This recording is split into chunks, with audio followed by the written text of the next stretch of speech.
caught my wife hiding expensive gifts for her affair partner in our closet. So, I gifted them to her family at Thanksgiving and exposed her. I'm a 36-year-old guy, married to my wife Rachel, who's 34. We've been together for around 6 years, and honestly, I thought I knew her pretty well. When we met, she was all about living life to the fullest, always the loudest one in any room, the one everyone wanted to talk to. I thought it was part of her charm, someone who could make anything exciting. But over the years, that charm started to feel like something else. More like a non-stop need for attention. And not just attention from me. Anyone would do, really, as long as she was in the spotlight. At first, I brushed it off as her being high energy. But little things started adding up. She started expecting me to fund these little splurges that she'd frame as somehow benefiting both of us. A few months ago, she decided to host this charity gala. And by host, I mean she wanted to be the one everyone praised for, making it happen. She made it clear she'd need a new designer dress and makeup done by some celebrity stylist. When I suggested she stay within a reasonable budget, she looked at me like I'd just suggested she show up in pajamas.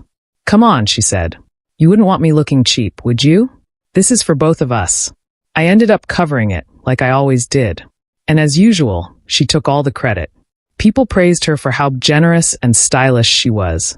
And I watched her soak it up without a hint of acknowledgement that I'd funded the whole thing. That was her way. She'd turn anything into a way to boost her image. And then there were the trips. Rachel had these girls-only getaways a few times a year, where she'd book a fancy resort and just expect me to cover any shared expenses while she was gone. When I suggested we go on a trip together instead, she laughed. "You don't get it," she said. "These trips are essential for my mental health. I need a break from all this." So I'd suck it up and cover the bills, because I kept telling myself it was just part of the package with her. But her entitlement wasn't just limited to trips or events. She demanded extravagant gifts for her family on her behalf every holiday, every birthday. She'd pick out these designer brands, saying, "It's the least we can do for everything they've done for us." Funny thing was, her family hadn't ever lifted a finger to help us financially. I was the one paying for these ridiculous gifts. And she got to sit back while her family praised her for being so thoughtful. Then, right before Thanksgiving, I found the gifts that blew everything up. Rachel had been acting weird, coming home late, texting constantly but hiding her phone, all the classic signs. I wasn't stupid, I knew something was off, but I didn't want to believe it. One day, she left her closet open, and I noticed a few high-end shopping bags tucked in the back. I wouldn't have thought anything of it, but curiosity got the better of me, and I checked. Inside were a collection of gifts. A designer watch, cologne, leather gloves, and a lighter with the initials JK engraved on it. That's when it hit me. These weren't for me. There's no one in her family with those initials, and it was too much of a coincidence. Instead of confronting her then and there, I decided to wait. I figured, if she thought she was going to play me for a fool, then maybe it was time for a taste of her own medicine. Rachel had planned Thanksgiving down to the last detail, inviting her family over and making a big deal out of everything. She wanted the perfect holiday, with herself at the center, of course. So I decided to add a twist of my own. I wrapped each of the gifts I'd found and labeled them with her family's names. Her mom got the watch, her dad got the cologne, and her brother got the gloves and the lighter with JK on it. Thanksgiving Day came, and Rachel was on her usual hosting high, buzzing around the room, making sure everything was perfect. The meal went fine, and as we moved on to dessert, I brought out the gifts. Rachel looked surprised, but she went along with it, probably assuming I was helping her show off yet again. Her family unwrapped the gifts, and each one of them had this shocked expression. Her mom went on about how she'd never owned anything so fancy. Her dad couldn't believe the cologne.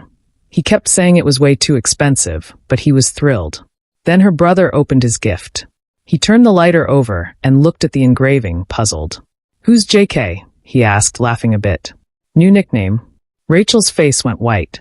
She stammered, saying something about there being a mix-up, but her dad cut her off. "What's going on here, Rachel? If these aren't from you, then where did they come from?" I looked at Rachel, and in the calmest voice I could manage, said, "Maybe it's time you explained, Rachel." The room went dead silent. Rachel's mom looked like she wanted to disappear. Rachel's face was a mix of anger and panic. She mumbled something about me ruining everything, then bolted from the room. Her family turned to me, and I explained just enough for them to get the picture. That she'd been hiding things, lying to me, and that things weren't as perfect as she'd been making them out to be. Rachel's family was stunned, but they left soon after, clearly not wanting to get dragged any further into it. Once everyone was gone, Rachel finally came back inside and confronted me, furious. "How dare you humiliate me like that?" she snapped. But I wasn't having it. For once, I was done with her twisting everything to make me the villain. After Thanksgiving, Rachel's entitlement didn't slow down. If anything, she doubled down, trying every trick she could think of to get me back under her thumb. First, she tried setting up this apology dinner at some expensive restaurant, saying it was her way of making things right. But when we sat down, all she did was talk about how humiliated she felt in front of her family, like somehow I was supposed to feel sorry for her. When the check came, she just sat there, waiting for me to pay like usual. "Your dinner, your apology," I said, pushing the check toward her. She looked shocked, like she couldn't believe I was actually serious. She ended up paying but was visibly fuming the whole way home. After that, she tried a different angle, suggesting we go to couples counseling to work on our relationship. But the second the therapist brought up her behavior, she immediately flipped it back on me, claiming I had trust issues and that she'd been forced to keep things private because I was too controlling. When I pointed out that she'd been the one hiding gifts for another man, she accused me of ruining the session by not being open to change. I ended up walking out of that session early, and she sat there looking smug, probably thinking she'd won some kind of game. Then came her social media phase. Rachel started posting these over-the-top self-reflection captions, talking about how she was on a journey of growth and how relationships required forgiveness and resilience. She tagged me in every post, expecting me to comment and play along. When I didn't, she blew up at me, saying I was embarrassing her in front of her followers. "Maybe try being honest for once," I replied, not even looking up from my phone. After that, she resorted to her last-ditch effort, staging a surprise reunion with a bunch of our mutual friends. She gave some speech about how hard she was working to rebuild our marriage and expected me to stand there and nod along. I didn't. Instead, I pulled a few of our friends aside afterward and let them know what was really going on. I was done letting her twist everything to make herself look like a victim. Rachel's entitlement had finally crossed every line I had. Thanksgiving had shown me just how far she'd go to keep up appearances and manipulate everyone around her, and I was tired of playing her game. I knew I couldn't keep going like this, and for the first time, I felt ready to walk away from all of it. I spoke to a lawyer to explore my options. When Rachel found out, she tried to flip it again, saying I was giving up on everything we'd built. But there wasn't anything left to build on. Just her lies, her need for control, and her constant expectations for me to pay the price, literally and figuratively. For the first time in years, I feel like I'm seeing things clearly. I'm staying with a friend for now, working on getting my own place while we figure out the legal stuff. Rachel's tried reaching out a few times, with some half-hearted apologies, mixed in with accusations that I'm betraying her. But I don't feel anything anymore, not even anger. I just feel done. Rachel's still trying to maintain her image, even as things crumble. She's posting vague quotes about endings and new beginnings, and embracing one's true self. I've ignored every single one. I can only imagine what story she's spinning to her followers or mutual friends. Probably making herself out to be the poor, wronged wife, trying to win sympathy while avoiding any accountability. That's her game, though. Everything she does has to make her look good, even if it means rewriting reality. My friends, the few who stuck around, have been supportive. Some of them even reached out to say they'd noticed things about Rachel's behavior that bothered them too, though they'd kept quiet for my sake. Hearing that felt strangely validating, like I wasn't crazy for feeling drained by her constant demands and entitlement. The friends who mattered got it, and the ones who didn't? I'm honestly okay letting them go.